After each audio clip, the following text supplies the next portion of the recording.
This pandemic has made me feel the worst that I have ever felt with my disability. I never thought that I could feel so low and so worthless. Hi, I'm Emily. Hi, I'm Ethan. And we are both siblings. We are both deaf with the cochlear implant. We both are also artists with very different mediums that we use to express ourselves in this time. My mom actually had to go to 3 or 4 different doctors just to find out that I was deaf. Do you remember how Shauna found out that you were deaf? She just dropped a bunch of pans on the ground and you didn't respond, and there you go. We are both also lip readers, so during this pandemic, lip reading has not been a very easy tool. The transition to online learning has been tremendously challenging. I hear more clearly in person than I do online, so having to transition that and go from being a visual learner to relying more on the closed captioning didn't always pan out, and that was really difficult. I could not hear the teachers more clearly. If anything, it was more distorted and muffled.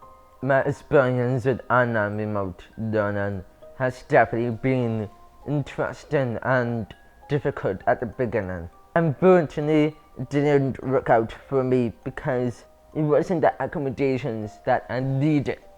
It was disappointing. It turned me off from learning at all as much as I wanted to. I wanted to keep learning, I wanted to learn all these programs, but you never know if they have the correct accommodations for you. Masks have affected me in the sense of I don't go out much anymore.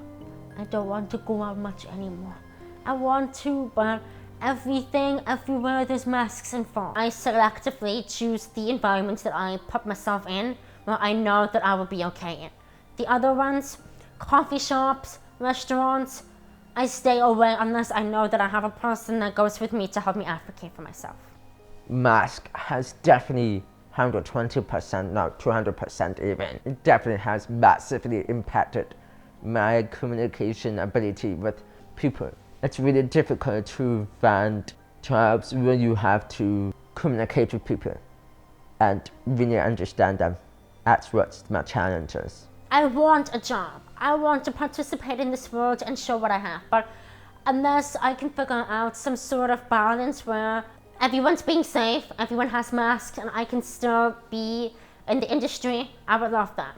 My biggest worry is that I will be able to thrive as a student. It doesn't really pave a steadfast way of me to participate in the way that I want to, and me to communicate with my peers and get to know them as well as you would pre-masks. I think I'm gonna have to figure out where my battles will be lost and where my battles will be won. There is so much that I already miss without masks. I can't imagine missing 10,000 times more with masks on. I feel irresponsible asking someone to put down their mask because we're in a pandemic, obviously. So the best way I could do is just use my iPhone to transcribe what they're saying. And often we get a lot of laughter when it comes out wrong.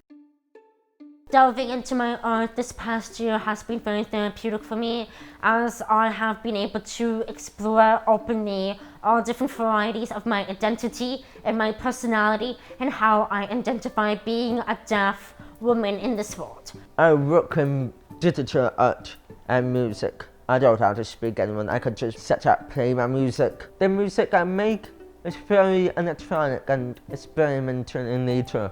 As a deaf person, I love to be near the speakers and just feel the music. You don't have to talk to anybody. You just experience music as a whole. And I'm so passionate about my art and about expressing all the injustice and making sure that moving forward we all get what we need in this world. Inclusivity, accommodations, and accessibility.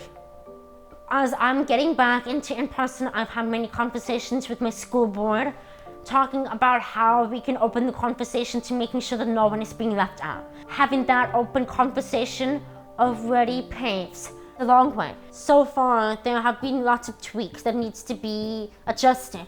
I still don't have my full accommodations the way that I need them to, because so many aspects of online learning are changing.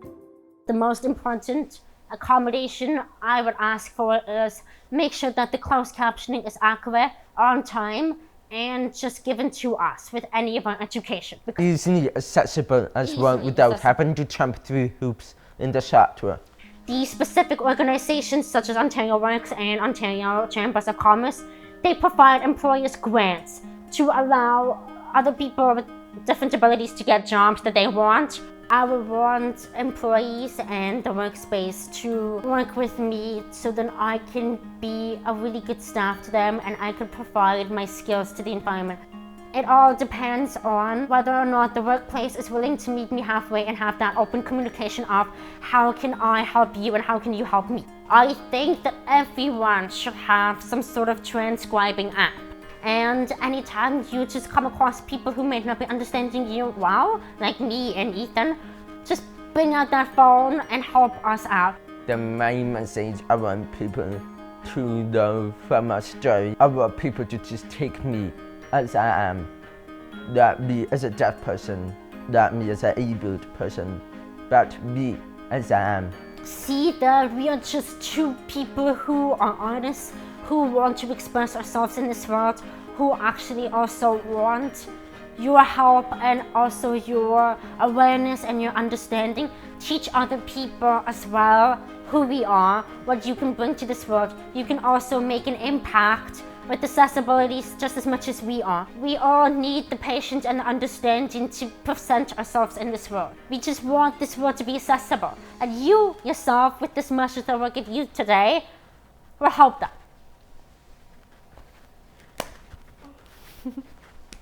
Well said.